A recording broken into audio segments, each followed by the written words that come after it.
मुलांनो, या व्हिडिओमध्ये मी तुम्ही इनसेमचा अभ्यास करताय तो इनसेमसाठी अभ्यासाची पद्धत कशी असायला हवी, एकदम सोपी पद्धत ती तुम्हाला मी इथे क्लिअर करणार आहे. मित्रांनो, खूप मुलांनी कमेंट केल्या होत्या की सर आम्ही अभ्यास करून जातो पण पेपरला गेल्यावर डायरेक्ट ब्लँक होऊन जातो. तुम्हाला कधी असं होतं का? बघा, या सगळ्यांवरती हेच सोल्युशन आता मी देणार आहे.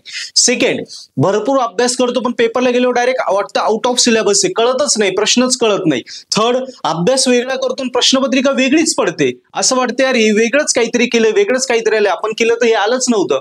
यस, अशा गोष्टी जर तुम्हाला होत असेल ना मित्रांनो इनसेमच्या वेळी. आणि चौथी, खूप अभ्यास करतो, सगळं जमतं पण मार्कच कमी पडतात. यस, पेपरच्या वेळी टाइम पुरत नाही, मार्क कमी पडतात, थोडी भीती वाढून जाते. या चारही क्वेश्चन्स तुम्हाला जर येत असतील तर हा व्हिडिओ तुमच्यासाठी.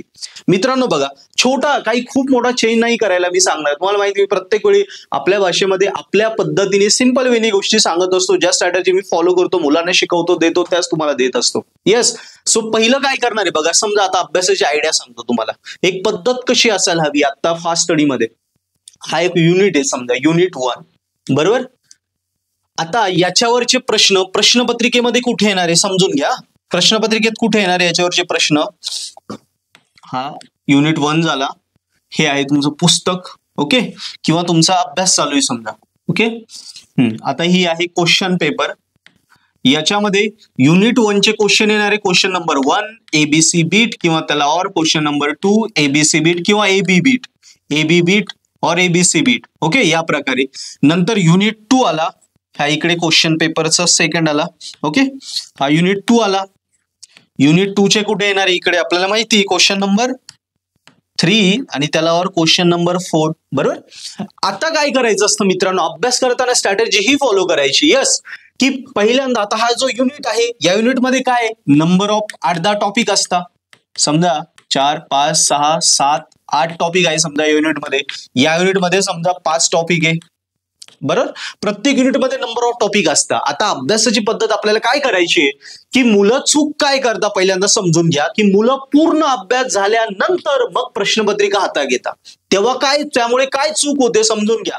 पूर्ण दोन्ही युनिट इनसेमचे करून झाल्यावर मग तुम्ही पेपर घेताना पहिलं तर आपण हे पूर्ण करताना काय करतो, आपण प्रश्नपत्रिका न बघितल्यामुळे आपल्याला सगळे टॉपिक्स करावे लागतात. त्यामुळे आपल्याला काय करायचं काय नाही हे क्लिअर होत नाही. आणि सगळे टॉपिक केल्यामुळे आपला टाइम, युनिट जो तो 5 तासात व्हायला पाहिजे तो 7 तासात होतो. हा टाइम वेस्ट जातो, अनवॉन्टेड आपण गोष्टी केल्या जातात ज्या पेपरला येत नाही. आणि दुसरं, हा पूर्ण अभ्यास केल्यामुळे युनिट 1 केल्यानंतर 2 केल्यामुळे युनिट 1 अर्धा विसरलेला असतो. मग प्रश्नपत्रिका करायला जातो क्वेश्चन नंबर 1, तो तर युनिट 1 चा क्वेश्चन आहे. मग ती लिंक लागत नाही माणसाच्या मेंदूला, बरोबर. ती लिंक न लागल्यामुळे पुन्हा तिथे घाबरून जातो की अरे अभ्यास करतोय पण मला तर हे आठवतच नाहीये, कळतंय. ह्या 2 ड्रॉबॅक होतात. त्यामुळे आता चेंज काय करायचंय, चूक काय कळालं तुम्हाला. यस, की आपण पूर्ण अभ्यास झाल्यानंतर पेपर रेफर करतो. आता हे चूक होते, त्याच्यामुळे 2 गोष्टी होतात.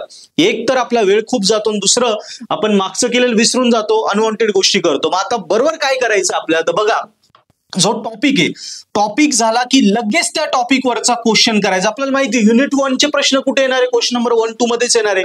मग त्या टॉपिक सोबत पूर्ण युनिट नाही, टॉपिक झाल्याच लगेच त्याच्यावरचे क्वेश्चन पेपर मध्ये कुठे आले आहे, क्वेश्चन नंबर 1, 2 मध्ये कुठल्या प्रकारचे आले की नाहीये, आले तर किती मार्कला आले, अवघड आले, सोपे आले, थिअरॉटिकल आले, डेरिव्हेशन आले, या सगळ्या गोष्टी त्याच वेळी क्लिअर करायच्या. कुठल्या बीट मध्ये आले हे सुद्धा कळालं पाहिजे. म्हणजे पूर्ण सिलेबस संपल्यानंतर प्रश्नपत्रिका न करता युनिट मधला एक छोटासा टॉपिक झाला की लगेच प्रश्नपत्रिका घ्यायची. टॉपिक झाला लगेच प्रश्नपत्रिका, टॉपिक झाला लगेच प्रश्नपत्रिका, टॉपिक झाला लगेच प्रश्नपत्रिका, टॉपिक झाला लगेच प्रश्नपत्रिका. या वेळी स्टडी प्रश्नपत्रिका, टॉपिक प्रश्नपत्रिका, टॉपिक प्रश्नपत्रिका, या वेळी तुम्ही अभ्यास करून बघा.